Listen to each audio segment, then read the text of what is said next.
여러분 안녕하세요. 재무회계 이론편입니다.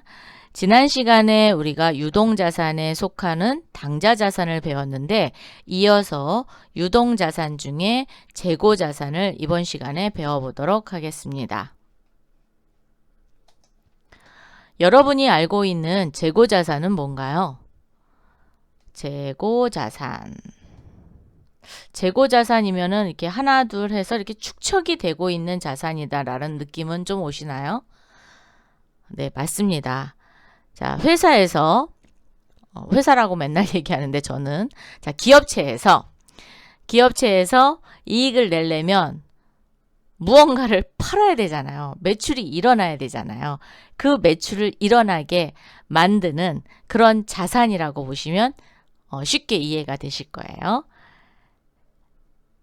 정상적인 영업 과정에서 판매를 하기 위해서 우리 회사가 보유하고 있어야 되고요. 또는 판매를 목적으로 생산 과정에 있어야 돼요. 그리고 생산이 끝난 완제품, 그죠? 생산이 끝난 제품, 이런 것들을 재고자산이라고 하는데 재고자산 종류를 살펴보면 상품, 제품, 원재료, 부재료, 제공품, 반제품 외에도 뭐 미착분도 있고요. 그 다음에 저장품도 있고요. 네, 여러 가지 즉 등등이 있습니다. 그 중에 우리는 가장 중요하게 생각하는 상품, 제품을 잘 기억해 두셔야 여러분이 앞으로 회계 처리를 하거나 이럴 때 구분이 잘 되실 거예요. 자, 그러면 한번 살펴보겠습니다. 상품 그러면 여러분도 물건을 사갖고 오죠. 물건을 사갖고 올 때 그걸 뭐라 그래요? 제품 그렇게 얘기해요. 상품 이렇게 얘기해요. 뭐 상품으로 얘기하시는 분들도 있고 제품으로 이야기하시는 분들도 있습니다. 그런데 여러분이 사갖고 오는 건 제품보다는 상품이 더 가깝다라고 할 수 있어요. 뜻을 보면 자, 판매를 목적으로 가지고 있어야 돼요. 자, 상품도 판매를 목적으로, 제품도 판매를 목적으로. 그런데 외부에서 들어왔느냐 아니면 자기 기업에서 만들어냈느냐에 따라서 상품과 제품이라고 구분이 되는 겁니다. 그럼 외부에서 구입한 재화를 뭐라고 한다? 상품. 기업 내에서 제조한 재화를 제품이라고 합니다. 그럼 상품과 제품의 차이점을 한번 설명해 볼까요? 자, 여러분이 뭐를 좀 사올까요? 여러분 뭐 사오고 싶으세요? 자, 여러분 휴대폰 다 갖고 계시죠? 자, 휴대폰 대리점 한번 생각해 보세요. 휴대폰 대리점은 휴대폰을 만들지는 않고 휴대폰을 사갖고 와서 그대로 팔죠. 그러면 상품입니다. 그런데 휴대폰에 들어가는 휴대폰의 부품을 이렇게 만들었어요. 부품을 만들어서 사갖고 와서 자, 각종 부품을 만들어 갖고 내가 휴대폰을 만들었어요. 만들어서 이걸 팔아요. 그러면 제품이 되는 겁니다. 즉 가공을 했느냐 안 했느냐에 따라서 가공을 하지 않고 그대로 판다. 그러면 상품. 가공을 했다. 그러면 제품이 되는 겁니다. 그래서 상품은 도소매 업종에서 가장 많이 사용이 되고요. 제조 업종에서는 제품이라고 이야기합니다. 원재료는 재료 중에 으뜸이란 뜻이에요. 그죠? 그러면 휴대폰의 으뜸은 뭘까요? 뭐 각종 부품이겠죠. 그죠? 자, 부품이 원재료가 되는 거예요. 즉 제품의 생산을 목적으로 구입하는 원료나 재료, 제조업에서 사용을 하고요. 그럼 부재료는 도대체 뭘까요? 부재료는 휴대폰을 만들려고 해요. 그럼 이 안에 각종 부품들을 이렇게 넣으면서 뭘 써요?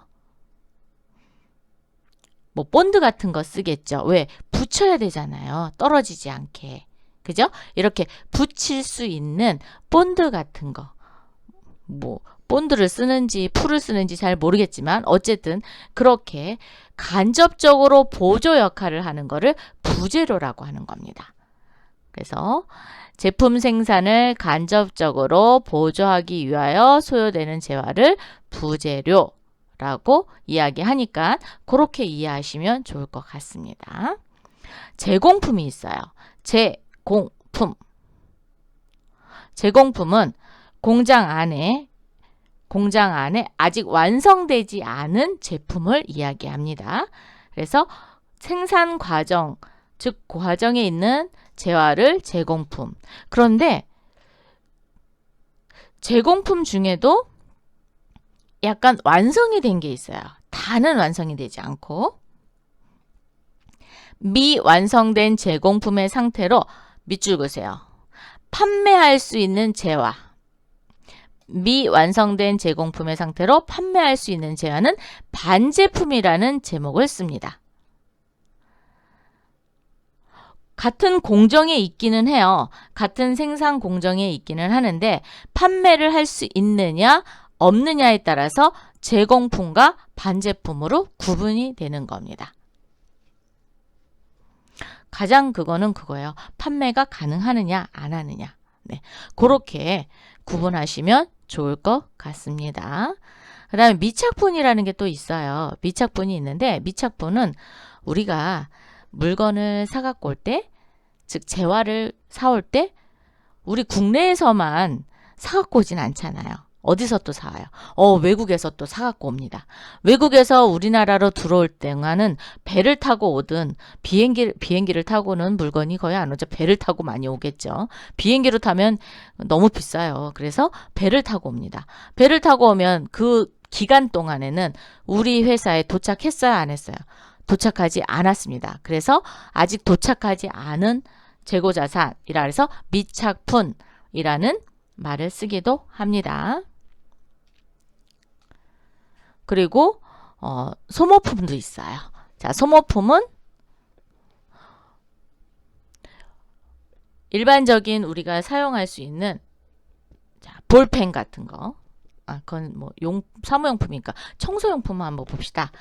기업체에서 청소를 매일매일 하잖아요. 그러면 청소용품을 그때그때 사서 쓰지는 않죠. 어떻게 해요? 1년치를 왕창 삽니다. 그래야 싸게 사니까. 싸게 사서 왕창 사갖고요. 어떡하죠? 그거를 두고두고 쓰죠. 이럴 경우에 두고두고 아직 남아있는 소모품인 경우에는 재고자산으로 분류를 하거든요. 즉 자산화합니다. 그리고 사용할 때마다 비용 처리를 해요. 그래서 재고자산에는 소모품도 재고자산의 하나의 품목이다 라고 여러분이 기억하시면 좋을 것 같습니다. 자, 그래서 재고자산에서 가장 기억을 해야 되는 건 상품과 제품의 차이점을 잘 기억해 두셔야 되고, 그 다음에 제공품과 반제품 구분을 명확히 하시기 바랍니다. 이렇게 해서 이번 시간은 유동자산의 나머지 부분인 재고자산에 대해서 살펴봤습니다. 수고 많이 하셨고요. 다음 시간에 또 뵙도록 하겠습니다. 감사합니다.